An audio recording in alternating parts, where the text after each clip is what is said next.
God bless the many reporters who went to Cincinnati and sat there with video cameras and recording equipment and watched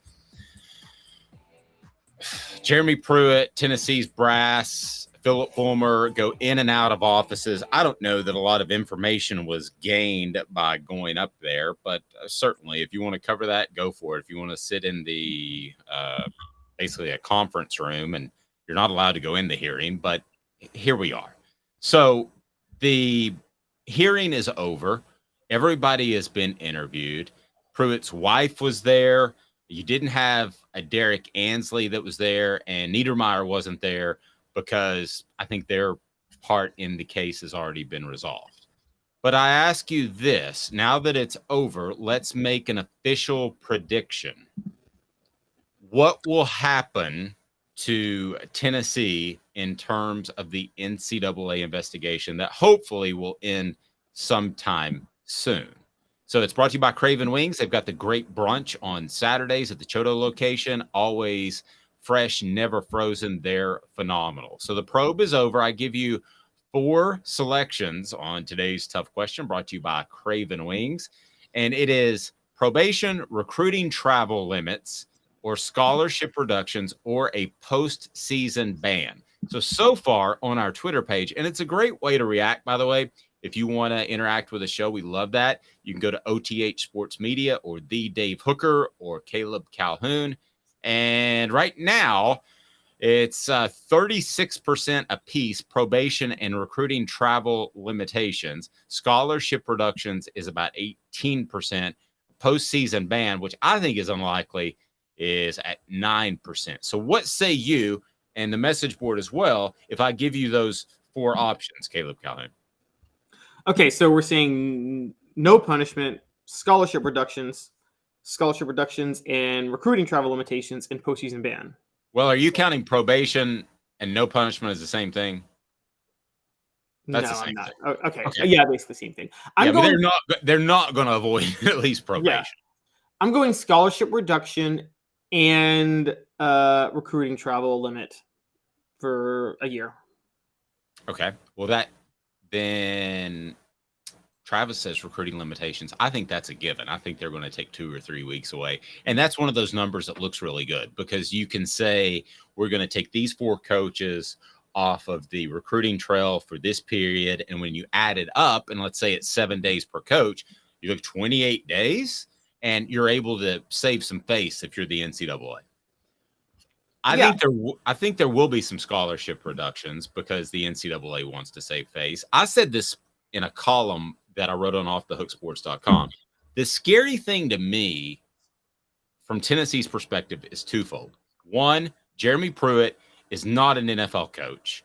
He's not going to keep the job there. He needs to get back in college. If he were to get a Donnie Tyndall 10-year show cause, his career's basically over. So he's disgruntled. He's mad. He's got an axe to grind. And then the other thing that scares me from Tennessee's perspective is that the NCAA just added like 40 employees in their enforcement office. So they don't want to look like they have no teeth, even though they don't.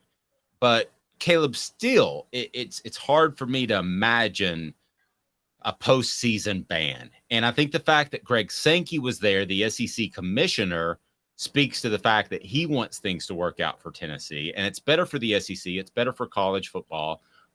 That all being said, the NCAA does a lot of things that aren't best for college football. Yeah, it could be a really black eye with postseason ban, particularly if Tennessee, which I talked about earlier in the week, now has a really realistic shot at the East. What if they win it and then a postseason ban? I think back 1993 Auburn went undefeated Terry Bowden's first year. That was a bad look that they couldn't go play for the SEC title. 2002 Alabama with Dennis Franchione. They went, I think, 10-3 in the regular season. They won the West. Arkansas got to go because Alabama was on probation. I mean, those are bad looks. Ohio State in 2012 went undefeated. Didn't get to play for the national title. Like, these aren't good looks when this happens. It's one thing to just have a bowl ban and then that season be a loss, but there are championship seasons that have been derailed because of bowl bans.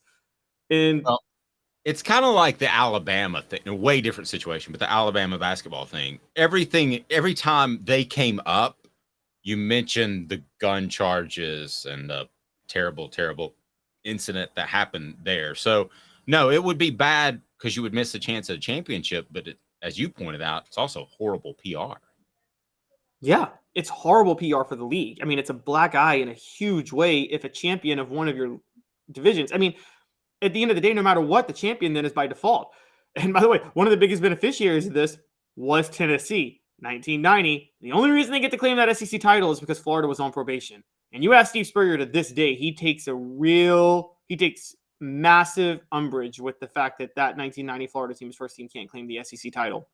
And that's something that it doesn't look good when that happens. A couple of other facts that I uncovered. One, Tennessee drugged their feet on this thing last fall because suddenly once they beat Alabama, you're thinking there is a chance to get in the college football playoff.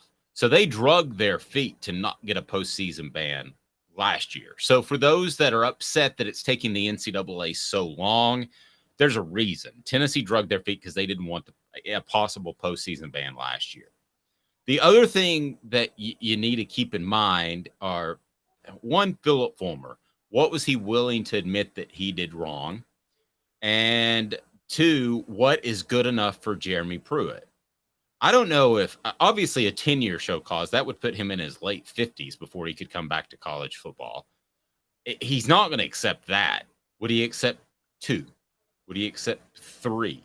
What would he accept? So those are a couple of things to watch. And as far as a postseason ban, the NCAA hasn't done that recently.